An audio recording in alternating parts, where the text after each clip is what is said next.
So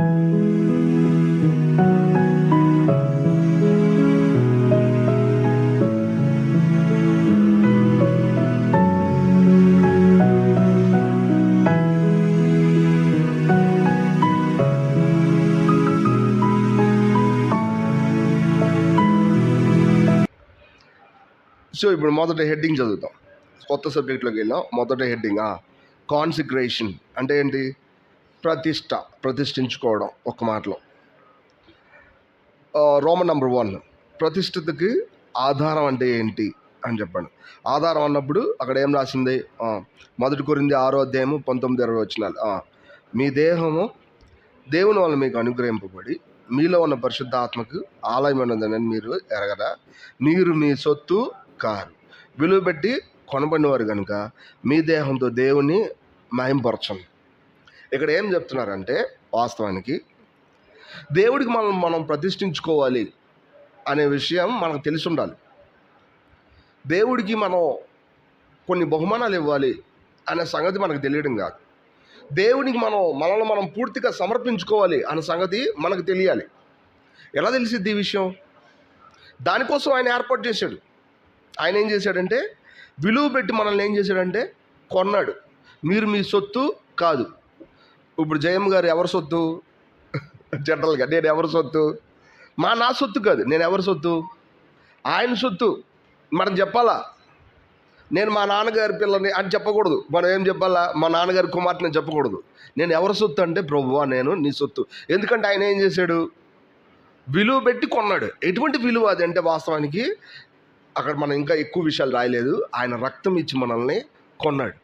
ఆ రక్తం యొక్క విలువ ఎంత పెద్దదంటే, ఎవరు కూడా ఆ రక్తానికి బదులుగా అంత మంచి రక్తాన్ని ఇచ్చి మన దగ్గర నుంచి మనల్ని కొనలేరు. ఆ రక్తం ఇచ్చి మనల్ని కొన్నాడు. యాక్చువల్గా పేతురు గ్రంథంలో ఆ పదం చాలా క్లియర్గా ఉంటుంది. నేను దాని మీద రాయలేదు యాక్చువల్గా, మీరు గమనించండి. సో ఇప్పుడు ఆయన కొన్నాడు కాబట్టి నేను ఆయన అయిపోవాలా. మీరు గమనించండి, నేను ఈ మొబైల్ కొనుక్కున్న దగ్గర నుంచి ఇది ఎక్కడుందో తెలుసా? మళ్ళీ ఆ షాప్ ఓనర్ దగ్గరికి వెళ్ళిందా? వెళ్ళలేదు. ఎక్కడుందని నా దగ్గరే ఉంది వాస్తవానికి. కానీ ఇది వస్తువు, దీనికి నేనేం చెప్పవసరం లేదు. నేను వచ్చి తెచ్చుకుంటాను, యాక్చువల్గా పెట్టుకుంటాను. కానీ దేవుడు మనల్ని వస్తువులా చేశాడా? చేయలా. మనల్ని ఏం చేశాడంటే, ఆయన ఎలా సొంత చిత్తం కలిగి ఉంటాడో అలాగే మనం కూడా అంతే సొంత చిత్తం కలిగి ఉండేలా మనల్ని చేశాడు. ఆయన మనల్ని కొనేశాడు కాబట్టి మనం ఆయన యొక్క మరి ప్రతిష్ఠించేసుకోవాలా. మనకు అర్థం అవ్వాల్సిన విషయం ఏంటంటే, మనకు పెద్ద ప్రాబ్లం ఉంది. ఈ ప్రాబ్లం మనం చక్కబెట్టుకోలేం. ఏంటో తెలుసా? అది పాపం అనే ప్రాబ్లం. అది పాపం అనేది ఎప్పుడు కూడా 2 రకాలుగా ఉంది యాక్చువల్గా. అదేంటో తెలుసా? పాపం అనే ప్రాబ్లం ఏంటంటే, ఒకటి మనం చేసిన పాపాలు, అంటే మనం చేసిన క్రియలు పాపాలు. ఎప్పుడు పాపంలో ఉన్నటువంటి ఈ 2 ఆస్పెక్ట్లని మనం మర్చిపోకూడదు. లేఖనం చదివేటప్పుడు ఎప్పుడు కూడా పరిశుద్ధ గ్రంథం ఏ రకమైన పాపాన్ని అక్కడ చెప్తుంది అనే సంగతి మనం అర్థం చేసుకోవాలి. మీరు చేసిన పాపాలు అని చెప్పినప్పుడు అవన్నీ కూడా ఏంటో తెలుసా? క్రియలు. వాటిని లెక్క ఇచ్చి మనం 1, 2, 3, 4, 5 అని చెప్పి ఎన్ని పాపాలు అయితే అన్ని పాపాలని చెప్పి లెక్క ఇచ్చి మనకే గుర్తుంటాయి. ఒకరోజు మనం దేవుడి సన్నిధికి వచ్చినప్పుడు నీ పాపాలు ఒప్పుకో అంటే, ఆ పాపాలను మనం ఒకసారి మైండ్తో ఆలోచించినప్పుడల్లా మనకు గుర్తొస్తాయి. పలానప్పుడు ఆ పాపం చేస్తాం, ఇవన్నీ మనం కౌంట్ చేస్తాం కదా. రోమపత్రిక 3వ అధ్యాయంలో ఆ పాపాలను గుర్తొస్తాయి. కానీ ఈ మాత్రమే పాపాలు కాదు. నీ లోపల ఎప్పుడు పాపం చెయ్యమని చెప్పే ఒక పాపం ఉంది. అది మనం గుర్తుపట్టాలి. మన లోపల ఏముంది? పాపం చెయ్యమని చెప్పి మనలోనే మిగిలిపోయి మనం అదిగా మారిపోయిన పాప స్వభావం ఒకటి ఉంది. దాన్ని మనం గుర్తుపెట్టాలి. రోమపత్రికలో ఏం రాసి ఉంటుందంటే, ఒక పోర్షన్ వరకు మీరు చేసిన పాపాలు అని రాసి ఉంటుంది. మళ్ళీ ఇంకో పోర్షన్లోకి వచ్చేసరికి, ఇంకో భాగంలోకి వచ్చేసరికి తెలుసా? మీలో ఉన్న పాపం అని చెప్పిద్ది. పాపాలు అని చెప్పినప్పుడు మెనీ క్రియలు, చాలా క్రియలు అని అర్థం. పాపం అని చెప్పినప్పుడు ఒక్కటే, అదేంటో తెలుసా? మనలో ఉన్న స్వభావం. నా పాపాలు క్షమించాలి, నా స్వభావాన్ని తీయాలంటే ఎట్లా మీరు చెప్పండి? నాలో ఉన్న స్వభావాన్ని తీయడం ఎట్లా? మీరు చూడండి, మీరు ఆ చెట్టుకి చేదు పండ్లు కాస్తాయని చెప్పి ఆ పండ్లన్నీ తెంచి కింద పడేశారనుకోండి, ఈసారి మళ్ళీ చేదు పండ్లు కాకుండా తీయటి పండ్లు పోస్తాయా? నేను ఎంతసేపు ఆ పండు కొరకడం, చేదుగా ఉందని పడేయడం. మళ్ళా అసలు విషయం పండు కాదు, అసలు విషయం ఆ చెట్టు వేరు కదా. వాస్తవానికి నేనేం చేయాలా? ఆ వేరునే నేను డీల్ చేయాలా. లేకపోతే ఏం జరుగుతుందో తెలిసే? ఆ చెట్టు ఎప్పటికీ ఏం చేసిద్ది? చేదు పళ్ళే కాసిద్ది యాక్చువల్గా, ఎటువంటి సందేహం లేదు. ఇప్పుడు నా స్వభావాన్ని ఆయన డీల్ చేయాలంటే ఏం చేయాలి తెలుసా? నన్ను ఆయన ఓన్ చేసుకోవాలి. నాలో ఉన్న పాప స్వభావం నుంచి నన్ను విడిపించాలంటే ఆయన నన్ను ఏం చేయాలి తెలుసా? ఓన్ చేసుకోవాలంటే దాని అర్థం ఆయన పూర్తిగా నన్ను ఆక్రమించాలి. ఆయన నన్ను పూర్తిగా ఆక్రమించాలంటే నన్ను ఏం చేయాలి తెలుసా? ఆయన పూర్తిగా వాల్యూ పెట్టి కొనేయాల. మీరు గమనించారో లేదు? మీకు ఒక సొంత వ్యక్తిత్వం ఇచ్చింది ఎవరో తెలుసా? ఆయనే. మళ్ళీ ఆ సొంత వ్యక్తిత్వాన్ని అంతకంటే ఎక్కువ వాల్యూ ఇచ్చి కొనేది ఎవరో తెలుసా? మళ్ళీ ఆయనే. ఇది మనం గుర్తుపెట్టుకోవాలి. ఎందుకంటే మన స్వభావం ఎంత పాడైపోయిందో మనకు తెలిసిన రోజున ఆయన మనల్ని కొన్నాడు అనే విషయం మనం సంతోషపడతాం. మన స్వభావం ఎంత చెడిపోయిందో మనకు తెలియకపోతే ఆయన మనల్ని కొన్నాడు అనే సంగతి మనకి అర్థమవుతాం. ఇదో పెద్ద సమస్య. అప్పుడు ప్రతిష్ఠించుకోండి మీరు అని చెప్తే చాలు, వీళ్ళకేంటి ఇలాగే చెప్తారు అని అనుకుంటారు. యాక్చువల్గా లోకంలో చాలామంది క్రిస్టియన్స్ వాళ్ళలో ఉన్న ప్రాబ్లం ఏంటో వాళ్ళకి తెలియదు. ఇది సమస్య. నువ్వు చేస్తున్న పాపాలు మాత్రమే కాదు, ఎల్లప్పుడూ పాపం చేయమనే ఒక స్వభావం నీలో ఉంది. దాన్ని నువ్వు గుర్తుపట్టు. అది అందరిలోనూ ఉంది. చెప్తున్నా, నేనేమి దానికి ఎక్సెప్షన్ కాదు, మినహాయింపు కాదు. అది అందరిలోనూ ఉంది. దేవుడు దాన్ని చూశాడు. నువ్వు పళ్ళు మాత్రమే చూస్తున్నావు, కానీ ఆయన వేరుని కూడా సరి చేయడానికి చూశాడు. ఆయన వేరుని సరి చేయడానికి చూసినప్పుడు ఆయన ఏం చేశాడు తెలుసా? ఆ చెట్టు మొత్తాన్ని కూడా తన సొంత రక్తం ఇచ్చి కొనేసి ఇప్పుడు ఆయన ఇష్టం వచ్చిన తన సొంత జీవనం దాంట్లో ఇంజెక్ట్ చేయగలడు. మీరు గమనించారా? ఆయనే మనకు సొంత వ్యక్తిత్వం ఇచ్చాడు. నీకు ఇష్టం లేకపోతే నేనేం చేయలేనని. బట్ అదే సమయంలో మనం ఆయన ఇష్టపడినప్పుడు ఆయన సరిగ్గా చేయాలంటే ఏం చేయాలి తెలుసా? ఆయన మనల్ని ఏమన్నా విలువ పెట్టి కొనేయాల. మీరు చూడండి, ఈ వస్తువుని కొన్న తర్వాత ఈ ఓనర్ వచ్చి వాస్తవానికి అండ్ మీరు తప్పుగా నేను మీకు అమ్మేశాను, దయచేసి అది ఇంతకుముందు నాదే కాబట్టి మీరు నాకు ఇచ్చేసేయండి అన్నాడు అనుకోండి. వెంటనే ఓనర్ మారిపోయాడు కదా, నేను అమ్మితే కానీ అతను తీసుకోలేడు. ఫోన్పేలో తెలియకుండానే ఒక డబ్బులు వేరే ఆయన కొట్టేశాం. ఇప్పుడు ఆయన కొట్టాల్సిందే, వాళ్ళ చేతిలో వచ్చి లాక్కోలేం కదా, లాక్కోలేం. ఎందుకంటే ఓనర్ మారిపోయాడు, అకౌంట్ మారిపోయింది అక్కడ. గమనించండి, ఇక్కడ విషయం అదే. ఇప్పుడు మనం చూడండి, మీరు సొంతంగా బతికినప్పుడు మీ వ్యక్తిత్వం ఏంటో మనకే తెలుసు. నేను సొంతంగా బతుకుతున్నప్పుడు నేను చాలాసార్లు ఇలాగే అన్నాను. నేను నా సొంతానికి బతుకుతున్నప్పుడు మంచిగానే బతకాలనుకుంటున్నా, కానీ నా సొంతానికి నేను బతుకుతున్నప్పుడు తిరిగి దీంట్లో పడుతున్నాను తెలుసా అండి? పాప నియమంలో పడతా. పాప నియమం అంటే పాప స్వభావంలో పడతా ఉంటా. ఈ పాప స్వభావం ఏం చేసిందో తెలిసే? తిరిగి నా సొంత బలాన్ని ఖర్చు పెడుతున్నప్పుడు తిరిగి పాపాలు చేసేలా చేసేది. నా మాటలు మీకు అర్థమవుతున్నాయో లేదు? నా సొంతానికి నేను బతుకుతున్నప్పుడు, నేను దేవుడి మీద ఆధారపడకుండా నా సొంతానికి నేను బతుకుతున్నప్పుడు, దేవుడికి పూర్తిగా సమర్పించుకోవాలనే విషయం నాకు తెలియనప్పుడు, అది అంత అవసరం లేదని నేను అనుకుంటున్నప్పుడు, నా సొంతానికి నేను బతుకుతున్నప్పుడు అలా నేను ఎక్కడ పడుతుంటాను తెలుసా? నా పాప స్వభావం అనే ఆ యొక్క వలయంలోనే ఉంటా. అప్పుడు అదేం చేసిద్ది? మెల్లగా పాపాలు చేయమనే వైపు తిరుగుద్ది. మనకేంటో మన లోపల పాప స్వభావం ఉందని బాధ లేదు. ఎప్పుడైతే పాపం చేస్తామో అప్పుడు బాధ వచ్చింది మనకి. అది చేదు చెట్టు అంటే అప్పుడు బాధ లేదు, చేదు పండు కాసినప్పుడు బాధపడుతున్నారు. ఏమైనా అర్థం ఉందా? మీరు గమనించండి. చేదు పండు కోసినప్పుడు అది తిన్నప్పుడే బాధపడుతున్నారు. అసలు విషయం ఏంటి? చేదు చెట్టు అక్కడ. That is the problem. అందుకే మనం చేదు చెట్టుని చూసినప్పుడు వాళ్ళు బాధపడాలి యాక్చువల్గా. ఇప్పుడు ఆయన ఏం చేశాడు? ఆ చెట్టునే మార్చాలనుకుంటున్నాడు యాక్చువల్గా ఆయన. అందుకని ఆ చెట్టుని ఆయన ఏం చేశాడు? విలువ పెట్టి కొనేశాడు యాక్చువల్గా. ఇది వీళ్ళకి అర్థం అవ్వాలి. నేను అసలు ఒక పెద్ద చేదు చెట్టు బా, నన్ను బాగు చేయాలంటే నా వల్ల కాదు. ఇది నన్ను బాగు చేయాల్సింది ఎవరో తెలుసా? ఆయనే అన్న సంగతి మనకు అర్థం అవ్వాలి. ఇది మనకు అర్థమైనప్పుడు ఆయన మనం విలువ పెట్టి కొనడానికి కానీ ఏం చేస్తాం తెలుసా? భలే మంచి పని చేశాను యాక్చువల్గా. ఎందుకంటే నన్ను ఆయన కొనకపోతే నా పరిస్థితి దారుణం. నేను చాలాసార్లు ఎగ్జాంపుల్ చెప్పాను, మీకు తెలుసు ఇది. ఒక ఇంగ్లాండ్ అమ్మాయి, ఎంతో బ్యూటిఫుల్ గర్ల్ ఆమెని మరి ఒక ఇద్దరు నీగ్రోలు పట్టుకొని ఇష్టం వచ్చినట్టు ప్రవర్తించారు ఆమెతో. తనకున్నటువంటి బ్యూటిఫుల్ సెన్స్ అంతా ఆమెకున్నదంతా పోయింది, పిచ్చిదైపోయింది, మురికిదైపోయింది, తన బట్టలన్నీ పాడైపోయాయి. ఎన్నో రోజులు వాళ్ళతో అలా ఉండడం వలన ఇబ్బంది పడిపోయింది. ఇప్పుడు ఒక ముసలాయన వచ్చి ఆ ఇద్దరు నీగ్రోల దగ్గరికి వెళ్ళి, నీగ్రోలు అంటే ఎట్టుంటారు తెలుసా? 7 అడుగులు ఉంటారు, బలంగా దృఢంగా ఉంటారు. వాళ్ళు తినే విషయాలు, వాళ్ళకున్న బలం అంతా చాలా విపరీతంగా ఉంటుంది వాస్తవానికి. ఎంతో బ్యూటిఫుల్ ఆవిడ, బట్ ఆమెని ఇష్టం వచ్చినట్టు ప్రవర్తించారు. ఇప్పుడు ముసలాయన వచ్చి ఆ అమ్మాయిని విడిపించాలంటే అంత ఇవ్వాలి మీకు అని అడిగాడు. వాళ్ళు కొంత అమౌంట్ చెప్పారు, ఈయన అంతకంటే డబుల్ అమౌంట్ ఇచ్చాడు. ఇచ్చినప్పుడు వెంటనే ఇక అమ్మాయి మీద వీళ్ళకి అధికారం ఉందా? లేదు. ఈ అమ్మాయిని నువ్వు నన్ను వెంబడించు, నేను నిన్ను కొన్నాను అని చెప్పట్లేదు ఆయన. మెల్లగా నడుచుకుంటూ వెళ్ళిపోతున్నాడు. ఈ అమ్మాయి ఎంతో చూసిందట. ఇటు చూసినప్పుడు ఇక్కడే ఉంటే మళ్ళా నన్ను కొన్నప్పటికీ కూడా ఎవరు ఈ నీగ్రోలు ఏం చేస్తారు, మళ్ళా నన్ను ఏం చేస్తారు తెలుసా, నన్ను ఇష్టం వచ్చినట్టు ప్రవర్తిస్తారు. ఇప్పుడు నాకు వద్దు. ఇప్పుడు నా ఓనర్ మారిపోయాడు. ఇప్పుడు నా ఓనర్ ఎవరు యాక్చువల్గా? ఆ ముసలైన నాతో రా అని చెప్పకపోయినా ఇప్పుడు ఏం చేయలేమా, ఆ వెనకాల నడుచుకుంటూ వెళ్ళిపోయిందా. ఇదే క్రిస్టియన్ లైఫ్ అంటే. మన సొంతానికి మనం ఎంతో దారుణంగా ఉన్నామో మనకు తెలియదు. That is problem. మన శరీరంలో మనం బతకడం వల్ల వచ్చి దేవుడికి దృష్టికి ఎంత పాపులర్ మన సంగతి మనకు తెలియదు. అది మనకు తెలిస్తే మనల్ని ఆయన కొంటే బాగుండని మనం అనుకుంటాం. యెషయా గ్రంథంలో లేదా వేరే గ్రంథం నాకు గుర్తు రావట్లేదు, ఆ రోజున 7 కన్యకలు వచ్చి యేసు ప్రభు దగ్గరికి వచ్చి, లేదంటే అక్కడ మర్మంగా రాయబడింది, నువ్వు నీ పేరు పెట్టి చాలు, మా బతుకు మేము బతుకుతాం కానీ నీ పేరు పెట్టి చాలు అని అడుగుతారంట ఆయన్ని. 7 చర్చెస్. అక్కడ ఒక మాట ఏంటంటే, ఆయన మన మీద శిరస్సుకు ఉంటే చాలు, ఆయన పేరు ఉంటే చాలు, మనం పరిశుద్ధం అయిపోయినట్టే అని. ఆ రోజు అది ఒక ప్రాఫెసీ అనమాట. అంటే మనుషులు తమలో తమకు మంచితనం లేదని సంగతి తెలుసుకొని ఆయన వెనకాల పడతారని దాని అర్థం. అది చివరి రోజుల్లో జరిగేదన్నమాట. కానీ దేవుడు ఆల్రెడీ ఏం చేశాడు తెలుసే, మీకున్న సమస్య ఏంటో మీకు తెలియట్లేదు, బట్ మీ సమస్య అంతటిని నేను బయటికి తీసుకొచ్చి విడిపించాలంటే నేను మిమ్మల్ని కొనడం తప్ప వేరే దారి లేదు. యాక్చువల్గా ఇది మీకు అర్థం అవ్వాలా, ఇది మనకు అర్థం అవ్వాలా. ఇది మనకు అర్థమైతే, ప్రభువా నువ్వు నన్ను విలువ పెట్టి కొన్నావు ప్రభు అని చెప్పి సంతోషంగా చెప్తా. లేకపోతే ఏమవుతుందో తెలిసే, నన్ను కొన్నాడంటే ఇప్పుడు ఈయనకు లోపడాలి. ఇప్పుడు ఇదంతా భారం నాకు. ఇప్పుడు దాకా వాళ్ళకి లోపడ్డాం, ఇప్పుడు ఈయనకు లోపడాలి. నో, ఈయన గురించి చెప్పాలంటే చాలా మాటలు ఉంటాయి. మన సబ్జెక్ట్ నుంచి బయటికి వెళ్తాం.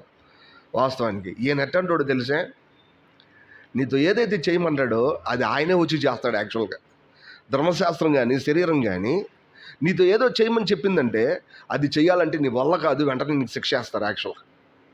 కానీ ధర్మశాస్త్రం కంటే పక్కన ఉన్నటువంటి ఈయన నీలోంచి వచ్చి నీకోసం ఆయనే చేసి ఆ క్రెడిట్ అంతా నీకు ఇస్తాడు. ఎట్టంటే ఆయన ఎంతో మంచి ఆయన. అది మనకు అర్థం అవ్వాలి. కానీ ఆయన మనల్ని లీగల్గా కాకుండా వేరే విధానాలకు వెళ్ళా, ఆయన మనల్ని కొన్నాడు. అందుకే ఇక్కడ రాయబడింది ప్రతిష్ఠిత. అంటే ప్రతిష్ఠితకు ఉన్న బేస్మెంట్ ఏంటంటే, దాని యొక్క పునాది ఏంటంటే, ప్రతిష్ఠితకి ఆధారం అంటే ఏంటంటే ఆయన మనల్ని విలువ పెట్టి కొన్నాడంటే ఇప్పుడు మనం ఎవరికి దోసలై ఉండాలా? ఆయనకి దోసలై ఉండాలి, వేరే దారి లేదు. ఆయన ఎంతో వివరంగా చెప్పాడు. బట్ స్టిల్ నీకు ఒకసారి తెలియకుండానే నేను ఆయన దోసలు అంటే నిన్న ఆయన కొన్నాడు, అది గుర్తుపెట్టుకో. ఫస్ట్ ఇది గుర్తుపెట్టుకో, అది నీకు అర్థమైపోద్ది. రైట్? అక్కడ రాసిన చూడండి, ఏం ఆ వచనాన్ని మళ్ళీ ఒకసారి చదువుతాం. మొదటి కొరింథీ 6:19-20.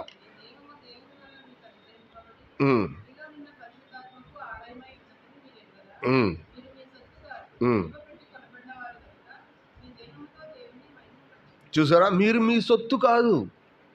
సమస్య అంతా ఇక్కడే ఉంది. నా జీవితం నేను జీవించాలనుకోవడం ఇది సమస్య. కానీ ఇక్కడ బేస్మెంట్ ఉంది. నా జీవితం నేను జీవించడానికి కుదరదు. ఎవరి వలన జీవించాలి? ఆయన వలన జీవించాలి. ఎందుకంటే ఆయన నన్ను ఏం చేశాడు? విలువ పెట్టి కొన్నాడు. ప్రతిరోజు ఈ సత్యాన్ని గుర్తు చేసుకోవాలా. లేకపోతే నా కోసం నా కుటుంబం ఎట్లనే పోతుంది. తప్పు కాదు. ఆయనే మన కుటుంబాన్ని మన కోసం ఉన్న విషయాలను ఏం పట్టించుకోకుండా వదిలిపెట్టాడు. కానీ ఎవరి కోసం బతకాలి? మనం ఆయన కోసం బతకాలి. మిగతా విషయాలన్నీ ఎవరికి అవుతాయి అంటే ఆయనే అయిపోతాయి. నా కుమారుడు నువ్వు ఎల్లప్పుడు నాతో ఉన్నావు, నావన్నీ నీవి. అట్లనే మనకున్న ప్రతి విషయం కూడా ఎవరు తీసుకుంటారు? ఆయన తీసుకుంటాడు. ఎందుకంటే మిమ్మల్ని కొన్నది ఎవరు?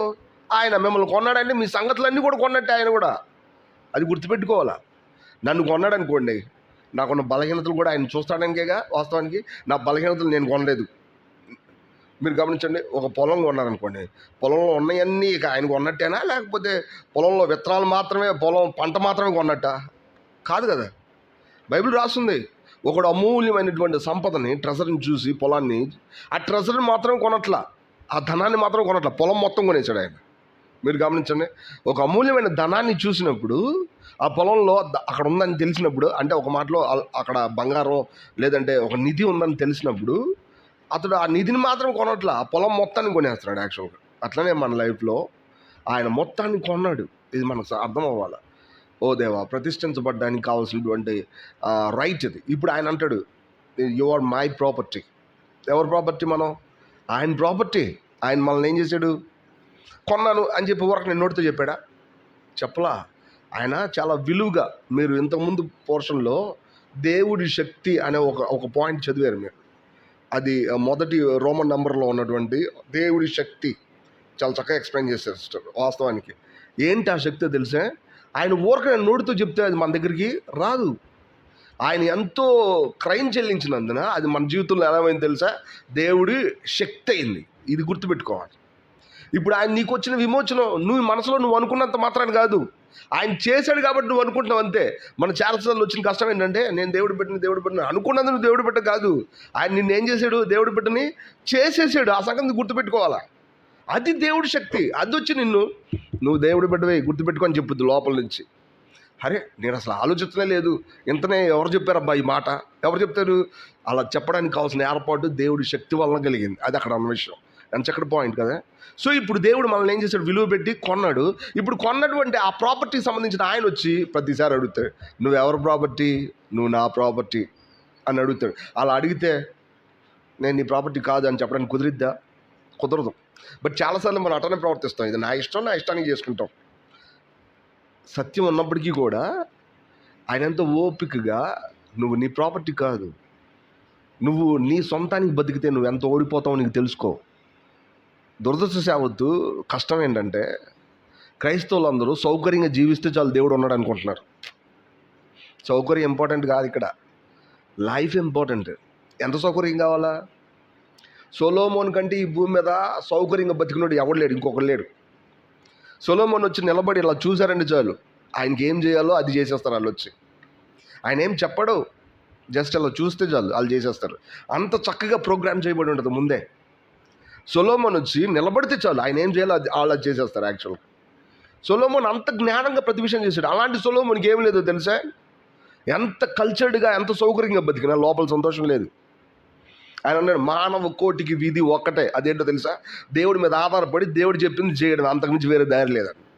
ఆయన సంతోషం కోసం ద్రాక్ష తోటలు కొన్నాడు. అది ఎవరో మామిడికాయ తోటలు ఉంటే బాగున్నాయని మామిడికాయ తోటలు కొన్నాడు. ఇవన్నీ కాదండి, చుట్టూతో చాలామంది వైఫ్స్ని పెట్టుకోవాలంటే పిల్లల్ని పెట్టుకున్నాడు, చాలామంది పెట్టుకున్నాడు. ఎందుకంటే సంతోషం కోసం. ఆయనకి అన్నీ ఉన్నాయి. నగరాలు కట్టించుకోండి, చాలా చక్కగా బాగుంటాయి. మంచి మంచి కట్టెలు వేసుకోండి, బాగుంటాయి. లేదంటే గుర్రాల మీద ఎక్కి తిరగండి, బాగుంటుంది. ఇట్లాంటివన్నీ చెప్పారు. మంచి మంచి అద్దాల్లో చూసుకోండి, బాగా అందంగా కనపడతారు మీరు అని చెప్పి చాలా చెప్పారు. ఇవన్నీ చేశాడు. ఏం లేదు, ఆ సంతోషం లేదు. యాక్చువల్గా సౌకర్యంగా బతికితే సంతోషం కాదు, సౌకర్యం కోసం దేవుడి దగ్గరికి వస్తాం అనేది అది నిజంగా పైన ఉన్న విషయం. దేవుడు తెలిసినట్టు కాదు, అది దేవుడు తెలిసినట్టు కాదు. దేవుడు మన కోసం ఏం చేశాడు, మనల్ని ఎలా కొన్నాడు అనే విషయాన్ని ఇలా తాకి చూడాలా. ఇట్లా చూసినప్పుడు మనకు అర్థమయ్యేది ఏంటంటే, నా జీవితం అంతా ఎవరిది? నాది కూడా కాదు, నా పిల్లలది కూడా కాదు, ఎవరిది? ఆయనది అని అర్థమైనప్పుడు పిల్లల దగ్గరికి వెళ్ళినా కూడా ఎవరి గురించి ఆలోచిస్తాం తెలుసా? దేవుడి గురించి ఆలోచిస్తాం. ఒంటరిగా ఉన్నప్పుడు కూడా ఎవరి గురించి ఆలోచిస్తాం తెలుసా? దేవుడి గురించి ఆలోచిస్తాం. ఎందుకంటే మనం ఎవరి సొత్తు? ఆయన సొత్తు. ఇది మనకు అర్థం కాకపోతే దేవుడిని వాడుకుందామని చూస్తాం. దేవుడు నీకు చేసింది ఎంతకంటే పెద్దది. ఆయన నిన్ను కొన్నాడంటే నీకున్న సంగతులన్నీ కొన్నాడు. ఆ సంగతి గుర్తుపెట్టుకోవాలి, right? So this is the basement for consecration. ఆయన కోసం ప్రతిష్ఠించుకోవడానికి ఇది చక్కటి పునాది, రైట్, బలం అన్నమాట, రైట్? సరే, రెండోది రోమన్ నెంబర్ 2, ప్రతిష్ఠిత యొక్క ప్రేరణ. చదువుతాం చూడండి.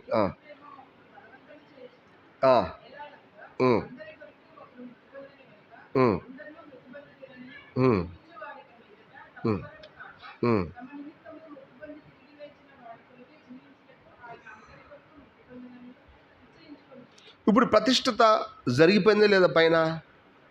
ఫస్ట్ రోమన్ నెంబర్లో ఆయన విలువబెట్టి కొనేసాడా లేదా? కొనలేదు అనేవాళ్ళు ఎవరు ఉన్నారు ఇక్కడ? కొనలేదు అనే పదానికి ఈ భూమి మీరు ఒకవేళ అర్థం చేసుకోలేదో నాకు తెలియదు, ఈ భూమి ఆకాశాలు కూడా చెప్తాయి. ఏంటో తెలుసా? ఆయన మిమ్మల్ని విలువబెట్టి కొన్నాడు, దీనికి వేరే ప్రత్యామ్నాయం లేని లేదు. మీకు ఎప్పుడు డౌట్ రాలేదా? 2000 సంవత్సరాల క్రితం చచ్చిపోయినాడు ఇప్పుడు మనలో పనిచేయడం ఏంటని డౌట్ రాలేదా? నాకు వచ్చింది. మా నాన్న చెప్పిన ప్రతిసారి, సామిరెడ్డి గారు చెప్పిన ప్రతిసారి నాకు డౌట్ వచ్చింది.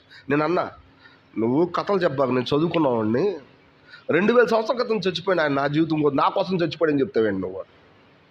ఆయనకి ఏం అర్థం కాలేదు. నేనేం చెప్పలేనురా, కానీ నువ్వు తిన్నా అన్నం అరిగిందో లేదు నీకు అక్కడ తెలిసిద్ది అట్లా. నాకు తెలియదు, కానీ నీకు బలం వస్తుందిగా. ఎట్లా అరిగిద్దో నీకు తెలియాల్సిన అవసరంలా, బలం వస్తే చాలు నీకు, అంతే కదా. నువ్వు బతికేస్తావు ఆకలి ఇట్లా. అట్టనే నువ్వు ఆయన పేరు పిలువు, ఆయనకు అప్పచెప్పుకో, నీ జీవితంలో ఆయన పనిచేయడం నువ్వు చూస్తావు. ఇది నిజం కదా. ప్రతిరోజు వచ్చింది ఈ డౌట్ నాకు, నేను ఎందుకు క్రైస్తవుడిని నాకు ఇప్పుడు డౌట్ వచ్చింది. ప్రతిరోజు ఆయన రుజువులతో నన్ను ఏం చేస్తాడు తెలుసా? తలకిందులు చేస్తాడు. నేను అడిగిన ప్రశ్న ఎంత అయితే ఆయన చెప్పే జవాబు ఎంత. ఈ రోజుకి డౌట్ పడాల్సిన అవసరం లేనే లేదు. బలహీనంగా పైన బతకాల్సిన అవసరం కూడా లేదు. ఆయన ఎంత బాగా నన్ను విలువబెట్టి కొన్నాడో అది అంత నిజం. ఒక మాటలో ఆ నిజమే ఈరోజు మనకు అర్థమయ్యేలా చెప్తుంది అది. లేకపోతే నేను ఎంత చెప్పినా మనకు అర్థం కాదు అది. బట్ అది అర్థమవుతుందంటే ఎవరు చెప్తున్నారు తెలుసా? ఆ నిజం చెప్తుంది. యాక్చువల్గా ఆయన మనల్ని కొన్నాడు అంటానికి ఎంత నిజం అది. మనం ఒప్పుకోవచ్చేమోలేండి, నాకు తెలియదండి ఈ విషయాలు. తెలియకపోతే అది నీ బలహీనతే. భూమిని అడుగు, ఆకాశాన్ని అడుగు. ఇక్కడ చాలామంది బలహీనంగా ఉన్నారు చూసారా. చాలా చిన్న చిన్న పిల్లలే దేవుడిని నమ్మేసుకున్నారు. వాళ్ళని అడుగు చెప్తారు ఈజీగా. ఆయన నా కోసం చచ్చిపోయాడని చెప్పి ఈజీగా చెప్తారు. అది మనకు అర్థం కాకపోతే అది నిజంగా శత్రు యొక్క తంత్రం. ఇప్పుడు ప్రతిష్ఠించబడిపోయిన తర్వాత చాలాసార్లు మనం అట్ట ఉండట్లే, ప్రతిష్ఠించబడిన వాళ్ళ ఉండట్లే. కానీ మాటికి ఆ ప్రేరణ మనకు కలుగుతుంది. ఏమని కలుగుతుంది అది చదువు. మళ్ళీ ఒకసారి చదువుతాం, గమనించండి.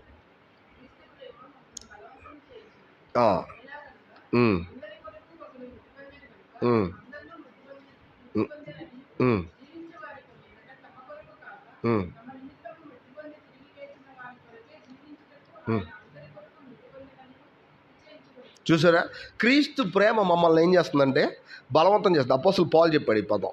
ఎందుకయ్యా మిమ్మల్ని బలవంతం చేయడం? మిమ్మల్ని బలవంతం చేస్తే దేవుడిని నమ్ముకోమని చెప్పండి. దేవుడిని నమ్ముకోమని చెప్పడం కాదు. ఇక్కడ ఏం చెప్తున్నా తెలుసా? మీకోసం చచ్చిపోయిన ఒక ఆయన ఉన్నాడు. ఆయన మీలో ఉన్న ప్రతి పాపం కోసం చచ్చిపోయాడు. ఒక మాటలో మీకోసమే చచ్చిపోయాడు. అంటే మీకోసం అనే పదానికి అర్థం ఏంటంటే మీలో ఉన్న ప్రతి దాని కోసం చచ్చిపోయాడు. కాబట్టి మీరు ఆయన కోసం బతకడం అనేది నిజం అని చెప్పి, రైట్ అని చెప్పి, అంటే హక్కు అని చెప్పి ఈయన చెప్పడానికి ప్రయత్నం చేస్తున్నాడు. ఇప్పుడు ఉదాహరణకి పౌలు వచ్చి మన దగ్గరకు వచ్చి ఏం చెప్తారు తెలుసా? మీరు దేవుడిని నమ్ముకున్నారా, చాలా సంతోషం అండి అని అంటే ఆగిపోడు ఆయన. ఎవరి కోసం బతుకుతున్నారని అడుగుతాడు ఆయన. ఏమడుగుతా తెలుసా? ఎవరి కోసం బతుకుతున్నారండి? ఎవరి కోసం అంటే మా ఇంట్లో చాలా పనులు ఉన్నాయి, మా ఇంట్లో చాలా పిల్లలు ఉన్నారు, వాళ్ళ భవిష్యత్తులో ఉన్నాయి. నిజమే, ఎటువంటి సందేహం లేదు. ఇవన్నీ యేసు ప్రభు చూడడానికి మీరు అనుకుంటున్నారా? ఖచ్చితంగా చూస్తాడు. కానీ వాస్తవానికి మీరు ఎవరి కోసం బతకాలా? ఎందుకంటే మిమ్మల్ని కొన్నాడు అంటే ఈ విషయాలు కూడా ఆయన అడాప్ట్ చేసుకున్నట్టు దాని అర్థం. కానీ మీరు మీ జీవితంలో ఎవరి కోసం బతకాలా? ఆయన కోసం బతకాలి. ఎందుకంటే ఆయన ఎవరి కోసం బతికాడు? మీకోసం బతికాడు. అందుకే చూడండి, ఆ పదంలో అర్థం చూడండి. ఎలాగనగా అందరి కొరకు అట్ట రాయకూడదు. లెక్క ప్రకారం ఆయన కోసం ఆయన చచ్చిపోయాడండి. అట్ట రాస్తుంది బైబిల్లో. ఎట్ట రాస్తుంది? నా కోసం చచ్చిపోయాడు రాస్తుంది అక్కడ. ఆయన కోసం ఆయన చచ్చిపోయాడండి చెప్పడానికి లేదు. మనం చాలాసార్లు మన క్రియలతో అట్టు చూపిస్తాం. దేవుడు అంటే దేవుడే మనమే అన్నాం అనుకోండి. దాని అర్థం ఏంటో తెలిసే, దేవుడిని సరిగా అర్థం చేసుకున్నట్టు కాదు. వీళ్ళు ఎట్టగా చెప్తారండి. నిజమే, తప్పుడు బోధకులు లేరా, తప్పుడు ప్రసంగాలు చేసేవాళ్ళు లేరా? ఉన్నారు. యాక్చువల్గా వాళ్ళు చూసినందున ఈయన తప్పుడోడు అయిపోయాడా? ఈయన తప్పుడోడు అవడు కదా. ఆయన ఎవరి కోసం చచ్చిపోయాడు? నా కోసం చచ్చిపోయాడు. నా సంగతి నీకు అర్థమవుతుంది. నా కోసం చచ్చిపోయాడు అంటే నేను ఎవరి కోసం బతకాలా? ఆయన కోసం బతకాలా. ఇది అక్కడ ఉన్న విషయం. దేవుడి ప్రేమ మమ్మల్ని బలవంతం పెట్టేస్తుంది. ఏంటంటే దేవుడిని నమ్ముకొని సౌకర్యాలు తీర్చుకోవడం కాదు, దేవుడి కోసం బతకండి అని చెప్పేలా. వాస్తవానికి నేను చాలాసార్లు ఈ మాట చెప్పాను, మళ్ళీ చెప్తున్నాను. హడ్సన్ టేలర్ అనే గొప్ప వ్యక్తి చైనా దేశంలో సువార్త చేయడానికి వెళ్ళి తన జీవితం అంతా ఎంతో త్యాగసహితంగా చేసి తన కోరిక ఏం చెప్పాడు తెలిసే? యేసుక్రీస్తుని నమ్ముకోవడం కాదు ఇక్కడ ఇంపార్టెంట్, యేసుక్రీస్తు కోసం తమ జీవితాలను అప్పగించడం చాలా ఇంపార్టెంట్ అని చెప్పాడు. లేకపోతే వాళ్ళు దైవికమైన జీవనాన్ని అనుభవించలేరు. వాళ్ళు పైన మంచి మాటలు పలుకుతారు. మంచి మాటలు దేవుడు కాదు. దేవుడే మనలో నుంచి బయటకు వచ్చే జీవం రావాలి. అది దేవుడు. అది మనకు అర్థం అవ్వాలంటే మనం ఆయనకి అప్పచెప్పుకోవడం తెలుసుకోవాలా. తెలుసుకోకపోతే మనలోంచి ఎవరు రారు బయటికి? ఆయన బయటికి రాడు. కొరింథీయులకి మాట చెప్తానంటే అర్థం ఏంటి తెలుసా? అయ్యో కొరింథీయులారా, మీరు తెలివిగా ఏదేది చేయమని ఇక్కడ బోధ చేస్తున్నారో అదంతా మీరే చేయాలనుకుంటున్నారు. అలా చేయడం రైట్ కాదబ్బా. మీ లోపల ప్రభు కోసం బతకండి. ప్రభువే మీ శ్వాస అయి ఉంటాడు, ప్రభువే మీ ఆహారం అయి ఉంటాడు, ప్రభువే మీ యొక్క పానం అయి ఉంటాడు, ప్రభువే మీ బాధ్యతలు అయి ఉంటాడు, ప్రభువే మీ ఆరోగ్యం అయి ఉంటాడు, ప్రభువే మీ భవిష్యత్తు అయి ఉంటాడు. మీకు అర్థమైందా? ప్రభువే సమస్తమై ఉంటాడు. మీరు ఆయన కోసం బతకండి. అదే రైట్ అబ్బా. అది అలా ఉండడమే కరెక్టు అని చెప్తున్నాడు ఆయన. ఆయనకి లోపల బాధ ఎక్కువైపోయింది. ఈ మనుషులు దేవుడి వల్ల పుట్టి దేవుడి కోసం బతకట్లా. అది ఎంత ప్రాబ్లం కదా. దేవుడి వల్ల పుట్టి దేవుడి కోసం బతకకుండా తమ కోసం బతుకుతున్నారు. ప్రాబ్లం ఇదంతా. శత్రువు చాలా సింపుల్గా దేవుడు ఇస్తే తీసుకోమ్మా, దేవుడు ఏమైనా కష్టపడితే బయటకు వచ్చాయి అని చెప్తున్నాడంటే మనం వాడి మాట వింటున్నామంటే మళ్ళా పౌలుకి విపరీతమైన ప్రేమ వచ్చేసింది లోపల. అయ్యో కొరింథీయులారా, మీరు దేవుడి ప్రేమ మమ్మల్ని బలవంతం చేస్తుందండి. మీరు దయచేసి మీ జీవితాన్ని ప్రభుతో కలిసి బతకడానికి కావాల్సిన ఏర్పాటు చేసేసుకోండి. అలా చేయడం అనేది చాలా చాలా మీ జీవితాలకు ఉపయోగం, అందరి జీవితాలకు ఉపయోగం అని చెప్తా ఉన్నాడు. కాబట్టి దేవుడి యొక్క ప్రేరణ, ప్రతిష్ఠిత యొక్క ప్రేరణ, దేవుడి కోసం సమర్పించుకోవడం అనే దాని యొక్క ప్రేరణ అది. మూడోది ఏంటి? మూడోది కాదులే, ప్రతిష్ఠిత యొక్క అర్థం. సో ఇప్పుడు ప్రతిష్ఠించుకున్నాం అనుకోండి, అది ఎలా ఉంటుంది? ఎందుకంటే చాలా సమస్య. దేవుడి కోసం ప్రతిష్ఠించుకున్నాం అని చెప్పి బ్యాగ్ తేలించుకొని కరపత్రాలకి అందరికి ఇచ్చేస్తే దేవుడు ప్రతిష్ఠించుకుంట. మీరు హైదరాబాద్ వెళ్తే అక్కడ అమీర్పేట దగ్గర మైత్రివనం అనే ఒక ప్లేస్ ఉంటుంది. మైత్రివనంలో అక్కడ ఉన్నటువంటి అపార్ట్మెంట్స్లో అంతా కూడా సాఫ్ట్వేర్ ఉద్యోగులు, వాళ్ళ యొక్క ఆఫీసులు ఉంటాయి. ప్రతి ఒక్కడు కూడా తన ఆఫీస్ని ప్రమోట్ చేసుకోవడానికి, తను చేసే పని ప్రమోట్ చేసుకోవడానికి, కాలేజీలో ఉన్నటువంటి కోర్సెస్ని ప్రమోట్ చేసుకోవడానికి కరపత్రికలు ఇస్తారు. మీకు తెలుసో లేదు? నేను ఒక రోజు వెళ్ళినప్పుడు, అది చాలా పెద్ద రోడ్డు, అది రోడ్డు మొత్తం కూడా రోడ్డు కనపడకుండా కరపత్రికలతో నిండిపోయింది. అది నేను చూసినప్పుడు ఆశ్చర్యమైంది. ఏంటి ఇంత పెద్దగా కరపత్రికలు తీసుకుంటున్నారు, పడేస్తున్నారు, యాక్చువల్గా పైనుంచి ఇసురుతున్నారు యాక్చువల్గా కరపత్రికలు. వాస్తవానికి అక్కడ కాలేజ్ స్టూడెంట్స్ రెగ్యులర్ తిరుగుతారు. ఇప్పుడు వీళ్ళు దేవుడి కోసం ప్రతిష్ఠించుకున్న వాళ్ళ, వీళ్ళు కరపత్రికలు ఇవ్వట్లేదా? బ్యాగ్ తేల్చుకొని తెల్ల బట్టలు వేసుకొని దేవుడి కోసం నేను పుడుతున్నానని చెప్పేసి కరపత్రికలు ఇచ్చాను అనుకోండి, అది ప్రతిష్ఠించుకోవడం కాదు, అది అర్థం చేసుకోవడం లేదా అలవాటు పడటం. కానీ అక్కడ ఒక పదం ఉంది చూడండి, దాన్ని దయచేసి గమనించండి. కాబట్టి సహోదరులారా,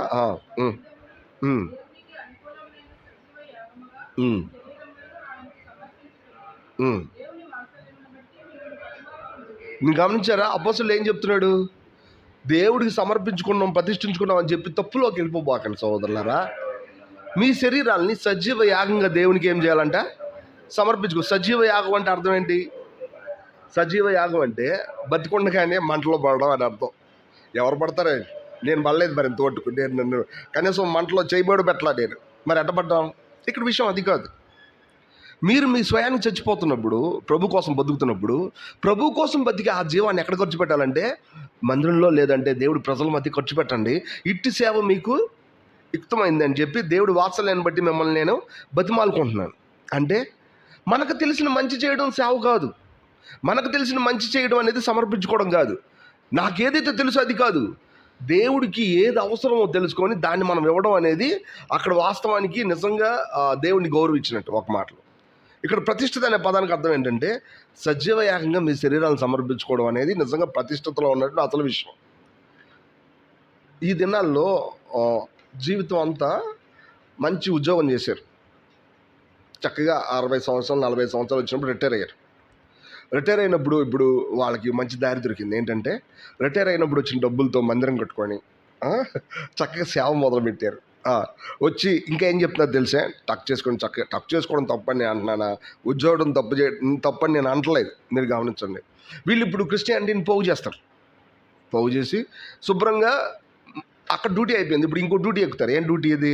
పాస్టర్ డ్యూటీ ఎక్కుతారు. దీన్ని సేవను పిలవాలా? ఇంకొంతమంది మంచోళ్ళు ఉంటారు. ఏంటో తెలుసా? ఏ పాస్టర్ గారి దగ్గర డబ్బులు ఎక్కువ ఉంటాయో దాన్ని చూసుకొని మనకు అవసరం వస్తే ఆ పాస్టర్ గారు ఏం చేస్తాడు? ఎంతో కొంత ఇస్తాడు కదా. అందుకని చెప్పి ఆ పాస్టర్ గారి దగ్గరికి వెళ్తే మనం ఎట్టుంటుందో తెలుసా? ఆయన చెప్పింది రైటా రాంగో పక్కన పెట్టేసి ఆయన మాటిని ఆయనకి మనం శుభ్రంగా ఉంటే ఇది నిజంగా దేవుడిని ప్రేమించినట్టేనా? ఇవి జరుగుతున్నాయి. నేను నా కళ్ళతో చూస్తాను. యాక్చువల్గా దేవుడు మిమ్మల్ని మీ స్వరక్తం ఇచ్చి తన స్వరక్తం ఇచ్చి సంపాదించుకుంటే వాస్తవానికి దేవుడిని ప్రేమించడానికి బదులు ఎవరిని ప్రేమిస్తున్నారు? సేవ అనే క్రమాన్ని ప్రేమిస్తున్నారు, లేదంటే సేవకుడు అనే మనిషిని ప్రేమిస్తున్నాడు. ఈ రెండు తప్ప కదా? ఖచ్చితంగా తప్పులు. దేవుడు ప్రతిష్ఠించుకునే ప్రజలు ఎట్టుంటారు తెలుసా? దేవుడికి మంచి పదార్థాన్ని ఇవ్వడానికి కావాల్సిన ఏర్పాటు చేస్తారు. అది కూడా ఎలాంటిదో తెలుసా? నా పాత స్వభావంలోది కాదు, కొత్త స్వభావంలో వచ్చే పునరుద్ధానం చేయమని. ఈ పదాలు నేను ఇక్కడ విడదీయలేను. మళ్ళీ అది మనకు తెలుసు కాబట్టి నాకున్న బెస్ట్ పార్ట్ని తీసుకొచ్చి ఆయనకి ఇస్తా, సజీవ యాగంగా దేవుడికి ఇస్తా. అది దేవుడికి నన్ను నేను ఏం చేసినట్టు? ప్రతిష్ఠించుకున్నట్టు. ఇది ఎంత చక్కటి విషయం కదా. మనం కనుక దేవుడిని ప్రేమించకపోతే, దేవుడిని ప్రతిష్ఠించుకోవడం అనేది తెలియకపోతే మనం ఈ విషయాల గురించి ఆలోచిస్తాం. మనం వచ్చామా వెళ్ళామా వీటి గురించి ఆలోచిస్తాం అంతే. కానీ దేవుడు మన కోసం అటనే చేశాడా? ఈ మనుషుల సరే ఊరికి ఇటు చూసి మళ్ళీ వస్తా లేవండి ఇక్కడే అని చెప్పి వెళ్ళిపోమన్నాడా? వెళ్ళిపోయాడు. దావీదు కుమారుడు నన్ను కరుణించంటే మళ్ళీ ఇట్టే వెళ్ళాను కదా, మళ్ళీ ఇట్టనే వస్తానయ్యా, అప్పుడు దాకా ఇక్కడే ఉండు అన్నాడా? అనలా. వాళ్ళందరిని పక్కన పెట్టి నేను నీకేం చేయగోరుతున్నావు అని అడిగాడు. ఇది దావీదు కుమారుడు యొక్క హృదయం. మనం అవసరం తీరిపోయిన వెంటనే దావీదు కుమారుడు చాలామంది చూసుకుంటే నన్ను ఒక్కనే చూస్తాడా ఏంటి అన్నాడు. వాస్తవం అట్లానే అంటాం మనం చాలాసార్లు. కానీ ప్రతి ఒక్కరిలో ఆయన చూపించిన ప్రేమ అసమానం. అది మనకే తెలుసు. ఆ ప్రేమ మనకు తెలియకపోతే నేను ఎంత పెద్ద పెద్ద అరుపులు అరిచినా మీకు అర్థం కాదు. అర్థం అవుద్దా? అర్థం కానీ కాదు. రైట్. తర్వాత చూడండి, నాలుగోది ప్రతిష్టత యొక్క ఉద్దేశం ఏంటది?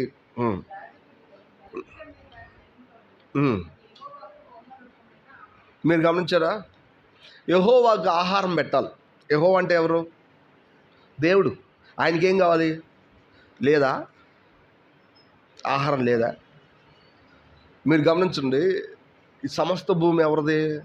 ఆయనదే కదా. ఆయన క్రియేట్ చేస్తేనే ఈ కూరగాయలు పెరిగినాయి, లేదంటే ఈ జంతువులు పెరిగాయి. మనం తినే ఆహారం ఈ రెండింటిలోనే ఉంటుంది కాబట్టి, ఒకటి విటమిన్స్, 2 ప్రోటీన్స్. ప్రోటీన్స్ జంతువుల దగ్గర దొరుకుతూ ఉంటుంది, విటమిన్స్ మొక్కల దగ్గర దొరుకుతూ ఉంటుంది. మనం వీటితోనే బతుకుతున్నాం మనం యాక్చువల్గా. ఇవన్నీ ఆయనకి తెలీదా? ఇక్కడ విషయం అది కాదు. మనల్ని మన పరిపూర్ణ హృదయాన్ని దేవుడికి అప్పగిస్తే దాంతో ఆయన సాటిస్ఫై అవుతాడు. ఆహారం అంటే ఏంటో తెలిసే? ఆయన్ని సాటిస్ఫై చేయడం అని అర్థం. ఒక మాటలో మన హృదయాన్ని సరిగ్గా ఇవ్వకపోతే ఆయన తృప్తిగా లేడు. ఎంతమంది అయితే దేవుడిని నమ్ముకొని దేవుడికి తమ హృదయాన్ని ఇవ్వకపోతే వాళ్ళ విషయంలో ఆయన సాటిస్ఫైడ్గా ఉన్నాడా? లేడు, ఖచ్చితంగా లేడు. నువ్వెంత చక్కగా ఉన్నావు అనేది కాదు ఇక్కడ ముఖ్యం. నీ హృదయం ఆయన కోసం ఇవ్వడానికి ఇష్టపడుతుందా లేదనేది అసలు ముఖ్యం ఇక్కడ. మనకి ఇది అర్థం అవ్వాలా. ఆయన అందుకే చెప్తున్నాడు, నేను చాలా ఆకలితో ఉన్నాను. యేసు ప్రభు యోహాను సువార్త 4వ అధ్యాయంలో ఆయనకి చాలా ఆకలేసింది. ఎంత బాగా అంటే ఆయన కోసం ఆకలి కోసం ఆహారం కొనడానికి శిష్యులు ఏమయ్యారు తెలిసే? టౌన్లోకి వెళ్ళారు. ఈ లోపల వచ్చినప్పటికి ఈయన సమరస్త్రీ చాలా భోజనం పెట్టింది తినేశాడు. అది రాసిలేదు అక్కడ. సమరస్త్రీ ఏం చేశాడు? మాట్లాడుతున్నాడు అంతే. మాట్లాడుతున్నప్పుడు సమరస్త్రీ ఏం చేసిందో తెలిసే? దేవుడు నమ్మేసుకుంది ఆవిడ. నమ్ముకోగానే ఇప్పుడు వచ్చి ఆహారం తెచ్చే ప్రభు అంటే, ఇది కాకుండా వేరే ఆహారం నాకు ఉందని మీకు తెలియదా? యాక్చువల్గా నా ఆహారం ఏంటో తెలుసా? దేవుడి చిత్తం చేయడం నా ఆహారం. మన లైఫ్లో ఎంతో సౌకర్యాలు మనకు ఉండొచ్చు. మనం అడిగిన అన్నీ దేవుడు ఇచ్చే రోజు వచ్చింది. ఆ రోజు ఇవన్నీ నాకు అనవసరం ప్రభు అని చెప్పి మనం తగ్గించుకొని మాట్లాడతాం. మీకు తెలుసో లేదా? నేను అడిగిన అన్నీ దేవుడు నాకు ఇచ్చాడు. ఆ తర్వాత ఏం చేస్తాడు తెలిసే? వీటి వల్ల ఉపయోగం లేదు ప్రభు అని చెప్పి నేనే చెప్పి వాటిని మళ్ళీ తిరిగి వదిలేయాల్సి వచ్చింది. యాక్చువల్గా అది నిజం. నీకు కావాల్సింది సౌకర్యం కాదు, నీకు కావాల్సింది ఆయనే. నువ్వు ఆయనకి అప్పచెప్పుకున్నావు అంటే ఆయన సాటిస్ఫైడ్ అవుతాడు. ఆయన సంతోషపెట్టాలనుకుంటావా? మీరు గమనించండి, అక్కడ ఒక విషయం ఉంటుంది. జడామాంస అత్తరబుడ్డి పగలగొట్టిన ఆవిడ నిజానికి ఇలాంటి 10 ఉన్న పగలగొట్టాలనుకుంటుంది. అంటే ఆయన అర్హత ఎంత పెద్దది? చాలా పెద్దది.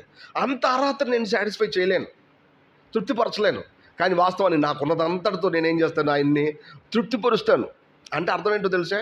వెంటనే ఒకళ్ళు వచ్చేమన్నారంటే, ఈ అత్తరు ఎందుకు 300 దేరాలను గమ్మి చక్కగా నీ ఇంట్లో సౌకర్యంగా ఉండొచ్చు కదా, లేకపోతే బీదవాళ్ళకి ఇవ్వచ్చు కదా అని. ఆమె ఉంటుంది తెలిసే? ఆయన తృప్తిగా ఉంటే చాలు, నేను తృప్తి పడినట్టే. యాక్చువల్గా మీరు గమనించారా? ఆయన తృప్తి పడితే నేను తృప్తి పడినట్టే. ప్రభు చెప్పలేదా? మీరెందుకు ఏమైనా తొందరపడుతున్నారు? ఏమి నా విషయంలో మంచి కార్యం చేసిన, ఆ పదం చూసారు, చాలా ఇంపార్టెంట్. ఏమి నా విషయంలో ఏం చేసింది తెలుసా? మంచి కార్యం చేసింది. బీదలు ఎల్లప్పుడు మీతోనే ఉంటారు కదా. ఈమె నా విషయంలో ఎంత మంచి పని చేసిందంటే, నేను చచ్చిపోయిన తర్వాత మళ్ళీ నాకు ఆ సుగంధ ద్రవ్యాలు పూయడానికి కొంతమంది వచ్చారు. వాళ్ళు నాకు పూయగలిగారా? పూయలేదు. ఎవరు పూసారు అంతకంటే ముందు? ఏమే పూసింది నాకు. యాక్చువల్గా రైట్ టైంలో తనకున్నదంతా ఇవ్వడం అని ఈమె ఎంతో రైట్ వర్క్ చేసింది. అది అక్కడ ఉన్న ఒకటే విషయం, ఆయన తృప్తి పడితే చాలు. అబ్బా, నేను తృప్తి పడటం పెద్ద విషయం కాదు. ఇది మనకు అర్థం అవ్వాలా. నిజం చెప్పాలంటే మన హృదయంలో సంతోషం ఎప్పుడు వచ్చిందో తెలిసే? ఆయన తృప్తి పడినప్పుడే. మనం ఎప్పుడు సంతోషంగా ఉంటుంది తెలిసే? ప్రభువా, నేను నీకు చెప్పుకుంటాను ప్రభువా, నువ్వు ఎట్లయినా చెయ్యి అని మనం చెప్తున్నాను చూసారా? అప్పుడే ఇదేగా నిప్పట నేను దిగుచి కోరుకుంటుంది. ఇక్కడి నుంచి నేను నిన్ను అడుపుతా. యాక్చువల్గా అది ఆయన చెప్తాడు. ఆయన తృప్తిపరచాలంటే మన హృదయాన్ని ఆయన ప్రతిష్ఠించాలా. అది ఆయన ఆహారం. ఆయన్ని నువ్వు పస్తులతో పెడతావా, లేదంటే ఆయన తృప్తిగా ఉంచుతావు అనేది నీ ఇష్టమే, మన ఇష్టం. ప్రభువా, నేను నీ కోసం ప్రతిష్ఠించుకుంటా, నేను నిన్ను తృప్తిగా ఉంచుతా అని మనం చెప్పాలా. నక్కలకి బొరియలు ఉన్నాయి, ఆకాశ పక్షులకి గూళ్ళు ఉన్నాయి, కానీ మనిషి కుమారుడు తలవాల్చుకోవడానికి స్థలం లేదు. ఎందుకని? మనుషులందరూ ఎక్కడో చోట తలవాల్చుకుంటున్నారు కంటే నేను ఎక్కడ పడితే అక్కడ తలవాల్చుకోను. నేను తలవాల్చుకోవాల్సింది ఎక్కడో తెలిసే? మనుషుల యొక్క హృదయాల్లోనే నేను తలవాల్చుకోగలను. ఎందుకంటే అక్కడ నన్ను అంగీకరించినప్పుడే నేను విశ్రాంతిగా ఉంటాను. వాడు నాకు మొదటి ప్లేస్ ఇచ్చినప్పుడే నాకు అసలైన విశ్రాంతి. అప్పుడు దాకా నాకు విశ్రాంతి లేనే లేదు. నేను బైబిల్లో ఒక వచనం చదివినప్పుడు మిక్కిలి భయపడ్డా. ఏంటో తెలుసా? గాఢాంధకారంలో నివసించే యెహోవా సెలవిచ్చుచున్నాడని రాస్తుంది. గాఢాంధకారంలో నివసించడం ఏంటి? ఆయన నడుస్తుంటే కట్టిక చీకటి ఆయన ముందు నడిచిద్దంట. ఎట్లా రాస్తుంది ఆ పదం? ఆయన నడుస్తున్నప్పుడు కట్టిక చీకటి ఆయన కళ్ళ ముందు నడవడం ఏంటి? ఆయన వెలుగు కదా. ఆయన వెలుగు అయితే ఆయన ముందు చీకటి నడవడం ఏంటి? నాకు అర్థం కావట్లా. మీకు తెలుసో లేదో, సమృద్ధి అయిన దేవుడు ఈ భూమి మీద తన చిత్తాన్ని జరిగించలేకపోతే ఆయన ఓడిపోయినట్టు అర్థం, బలహీనంగా ఉన్నట్టు అర్థం. ఆయన సంతోషంగా ఉండలేడు. తిరిగి ఆయన చిత్తాన్ని చేజిక్కించుకునే వరకు ఆయన ప్రజలు ఆయన కోసం మాత్రమే జీవించడం మొదలుపెట్టినప్పుడు ఆయన ఏం చేస్తాడు తెలుసా?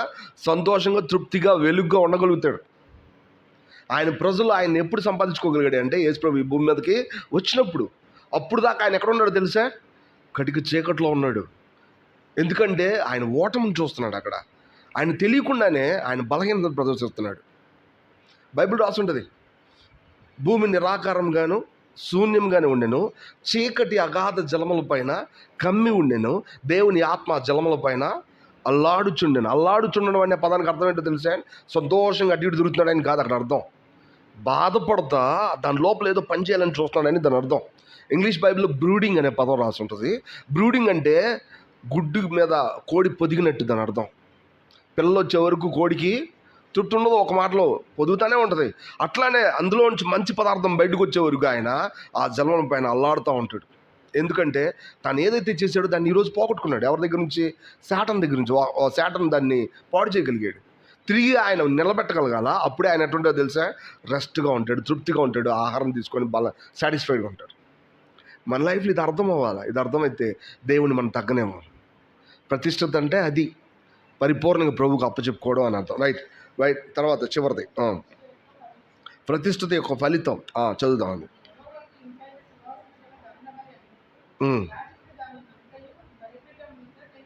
రైట్. ప్రతిష్టత యొక్క ఫలితం ఏమిటంటే పెద్ద పెద్ద బిల్డింగ్లు, మంచి కార్లు అని అనుకున్నామండి. సేవ చేస్తే మరి అదే కదా వచ్చేది, అవునా కదా? మా సేవకుడు వచ్చినప్పుడు ఏమీ లేదండి. ఇప్పుడైతే చాలా చక్కగా బిల్డింగ్ కట్టుకోగలిగాడు, వాళ్ళ పిల్లల్ని ఫారెన్లో చదివించుకోగలుగుతున్నాడు, 2-3 కార్లు కూడా చూడండి కావాలంటే, మందిరం మొత్తం ఏసీ పెట్టి ఇచ్చేసాడు ఆయన. ఇది ప్రతిష్టత యొక్క ఫలితం అని రాస్తుంది అక్కడ. మరి దీన్ని ఏమనాలా అని నన్ను అడగనివ్వండి. పౌలు ఆయన సేవ చేసిన అంతట్లో చిట్ట చివరిలో ఆయన బ్యాలెన్స్ దాదాపుగా $1 మిలియన్ అని అన్నారు అనుకో. అట్టుందా? భక్సింగ్ గారి గురించి అట్లా రాసిలేదే. అంటే దేవుడు ఇవ్వడా? ఇక్కడ విషయం అది కాదు. ఇచ్చినా ఇవ్వకపోయినా అసలు విషయం కానే కాదు అది. మీరు గమనించండి. ఏంటి విషయం తెలుసా? అక్కడ రాసింది, చదువుదాం మనం ఒకసారి. అది గమనించారా? అది యెహోవాకు ఇంపైన సువాసన గల దహన బలి అగునట్లు. అంటే అర్థం ఏంటో తెలుసా? దహన బలి అంటే కంప్లీట్గా దేవుడికి అప్పచెప్పడం. బట్ కానీ కంప్లీట్గా దేవుడికి అప్పచెప్పుకొని బలిపేట మీద కాల్చబడినప్పుడు అక్కడ ఆయన ఏమంటాడు తెలుసా? అది నాకు ఇంపైన సువాసన. మనల్ని కాల్చేయాలని దేవుడు కోరుకుంటున్నాడు. ఏం దేవుడు అండి అని అంట కదా వాస్తవానికి. బయట చెప్తున్నారు చాలామంది, ఈ దేవుడు బలుల అర్పణలు కోరుకుంటాడండి, మంచి దేవుడు కాదు ఈయన అని చెప్పి చాలామంది తప్పుడు ప్రచారం చేస్తున్నారు యాక్చువల్గా. అప్పుడు మేమేమన్నామంటే, మరి చర్చిలో ఎందుకని బలు అర్పించట్లేదు? నిజమే కదా, మరి మీరు బలు అర్పించమని కోరుతున్నా అంటే మరి చర్చిలో ఎందుకు అర్పించట్లేదు? ఈరోజు ఇక్కడ ఏమన్నా పశువులు ఏమైనా దొరుకుతున్నాయా మనం తీసుకొచ్చి ఇక్కడ బలి అర్పించడానికి? నేనేమన్నా యాజకుడిగా బలి అర్పిస్తున్నాను ఇక్కడ యాక్చువల్గా కట్ చేసి బ్లడ్ తీసుకొచ్చి దాన్ని ఇచ్చి అంటున్నానా? అంటలేదు కదా. మరి ఎక్కడ చెప్తున్నారు మీరు? మీకు అర్థం కావట్లేదు విషయం. దేవుడు ఛాయారూపకంగా ఉండే విషయాన్ని, ఆత్మ సంబంధంగా ఉన్న విషయాన్ని చూపించడానికి కావాల్సిన ఏర్పాట్లే చేశాడు. కానీ వాటిని దేవుడు కోరుకోవట్లా. ఆయన చెప్తున్నాడు, పొట్టేళ్ళ మాంసం నేను తింటానా, వాటి రక్తం నేనేమన్నా తాగుతానా, నాకెందుకు అయ్యి, నాకు అవసరంలా, నేను కనికరాన్ని మాత్రమే కోరుతున్నాను అని చెప్పలేదా? చెప్పాడు యాక్చువల్గా. ఈరోజు మనం దేవుడు ఏం కోరుకుంటాడు తెలుసా? మన సొంత వ్యక్తిత్వాన్ని ఆయన కోసం ఖర్చు పెట్టు. మీరు చూడండి, దహన బలి అర్పించాలంటే ఒక పశువుని తీసుకొచ్చినప్పుడు ఆ ఓనర్ చేతిలో నుంచి దాని ప్లేస్ ఏమవుతుందో తెలుసా? మార్చబడింది. ఓనర్ ప్లేస్ నుండి ఆ ప్లేస్ మార్చబడింది. జాగ్రత్తగా గమనించి. దహన బలి తీసుకొచ్చే ఆ యొక్క ఎద్దు ఉందనుకోండి, ఆ ఎద్దుని ఎక్కడి నుంచి తీసుకొస్తారంటే ఆ ఓనర్ దగ్గర నుంచి తీసుకొచ్చి దాన్ని చంపి ఎక్కడ పెడతారో తెలుసా? బలిపేట మీద పెడతారు. దాని ప్లేస్ అక్కడ ఉంటే వెంటనే ఏమవుద్దంటే అర్పించబడింది యాక్చువల్గా. మన లైఫ్లో అంతే. మనల్ని మనం ఖర్చు పెట్టుకోవడం ద్వారా ఎవరు మహిమ పొందుతారు తెలుసా? దేవుడు మహిమ పొందుతాడు. మనం ఖర్చు పెట్టుకుంటే మనమంతా పోతే మనకేం లాభం అండి?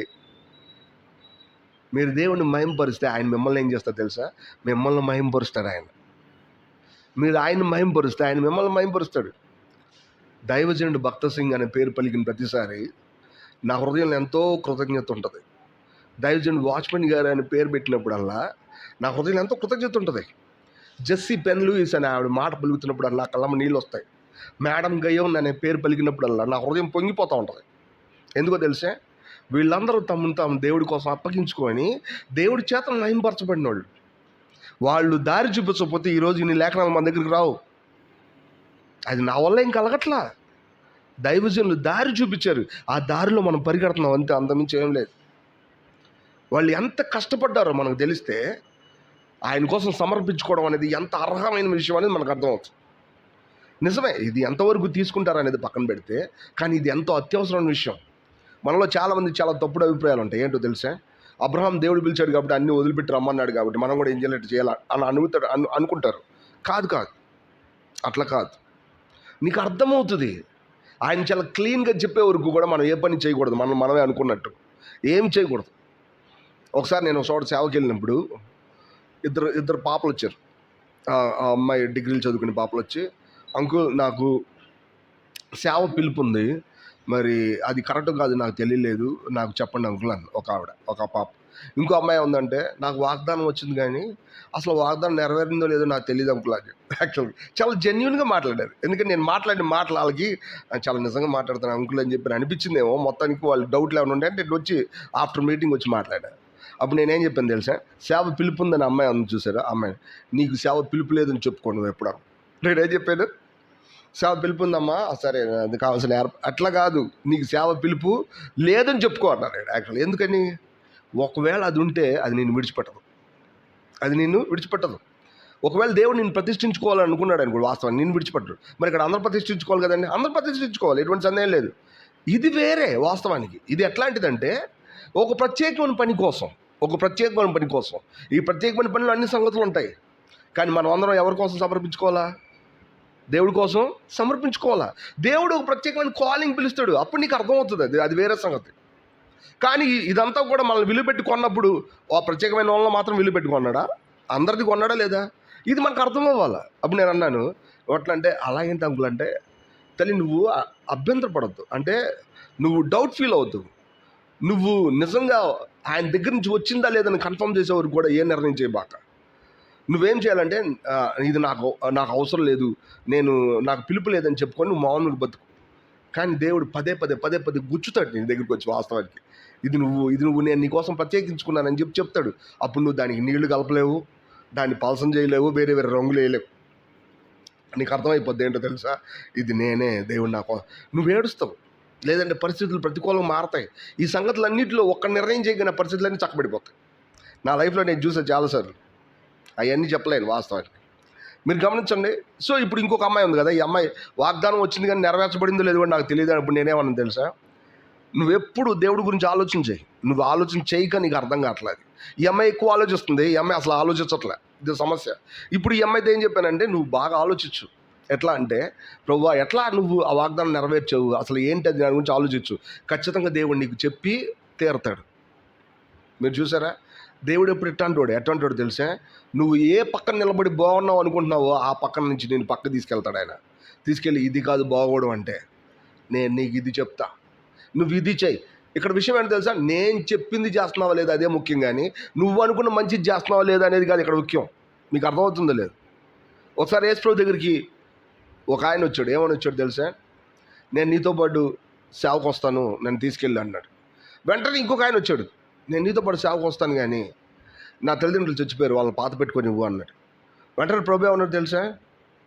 ఇద్దరు ఒకేసారి వచ్చినప్పుడు ఒక ఆయన ఏమన్నా తెలుసా? నేను నీతో సేవకు వస్తానంటే నాతో సేవకు రావడం నీకు మంచిది కాదని చెప్పాడు. ఇంకొక ఆయన ఏమన్నా తెలుసా? నీ తల్లిదండ్రులు పాత పెట్టుకొని వస్తానంటే మృతులు తమ మృతులను పాత పెట్టుకుంటారులే కానీ నువ్వు వచ్చి నన్ను.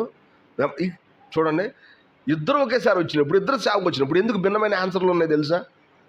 దేవుడికి కావాల్సింది ఆయన ఏం చెప్పాడో అది చేయడమే, కానీ మనకేది తెలుసు అది చేసేయడం కాదు. మనకి దేవుడు ఏం చెప్పాడో అది తెలుసుకోవాలని ఆశ లేకపోతే దేవుని సంతోషపెడతాం అనే పదం వట్టి భ్రమ, అంతకుమించి ఏం లేదు. దేవుడు ఏం చెప్తున్నాడు అని తెలుసుకోగలగాల, దేవుడికి మనం అప్పచెప్పుకోగలగాల.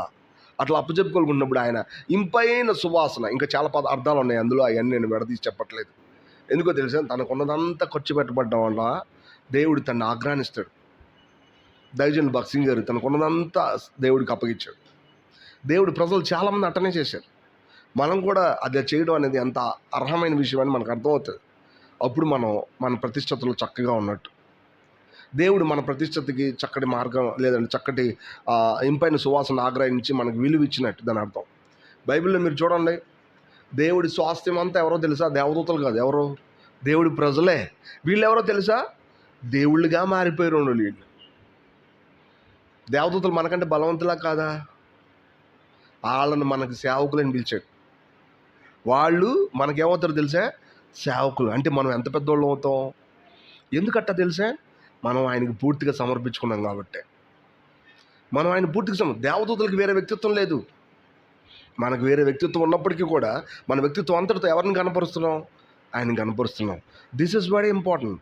దేవుడు దానికి ఇచ్చే విలువ నువ్వు ఈ ప్రపంచంలో ఎక్కడ కనుక్కోలేవు. ఆయన నీకు అంత విలువ ఇస్తాడు. ఆ విలువను పొందాలనుకుంటామా? అయితే మనం చెప్తాం, ప్రభువా నన్ను నేను ప్రతిష్ఠించుకుంటాను, నీవు నడవలసిన దోవలో నన్ను నడుపుచాను. త్వరపడి భ్రమపడాల్సిన అవసరం నన్ను ఎట్ట చేసేసాడు అట్ట చేసేసాడని. నేను ఇదే చెప్తాను. యాక్చువల్గా త్వరపడి ఏ పని చేయాల్సింది దేనికి కూడా లేదు అసలు. యాక్చువల్గా మన చర్చ్లో మనం నిలకడగా ఉండి మనల్ని మనం అప్పచెప్పుకుంటా ఉండండి, అది దేవుడి చిత్తం అవుతుంది. మీకు తెలుసో లేదో, దేవుడు తన సంఘాన్ని ముందుకు తీసుకెళ్లాలనేది దేవుడు ఒక చిత్తమై ఉంటుంది. ఆ సంఘంలో అనమరిక లేకుండా దేవుడి కోసం పనిచేసే దేవుడి బిడ్డలను వెతుకుతున్నాడు ఆయన. అరమరిక లేకుండా. మనుషులు మనల్ని ఏమనుకుంటారా, నన్ను ఇంత మాట అంటారా, అంత మాట అంటారు, లేదంటే తను పట్టించుకుంటారా, పట్టించుకోపోతారా, ఇవన్నీ కాదు. దేవుడి కోసం అరమరిక లేకుండా ఆయన కోసం పనిచేసే తన ప్రజల కోసం ఆయన ఎదుగుతున్నాడు. ఆయన కోసం పనిచేసే వాళ్ళు ఆయన్ని సంతోషపెట్టగలరు. మనుషులు ఎవరు దాన్ని అప్రిషియేట్ చేయకపోవచ్చు, బట్ దేవుడు మాత్రం ఒకరోజు బలా నమ్మకమైన దాసురాలా, నువ్వు నా కోసం నమ్మకం ఉన్నావు, ఆ రోజు ఎంత గ్లోరియస్గా ఉంటుంది. మన లైఫ్లో మనం అది చెప్తాం. రైట్? మనం ప్రార్థన చేసి మీటింగ్ ముగిద్దాం.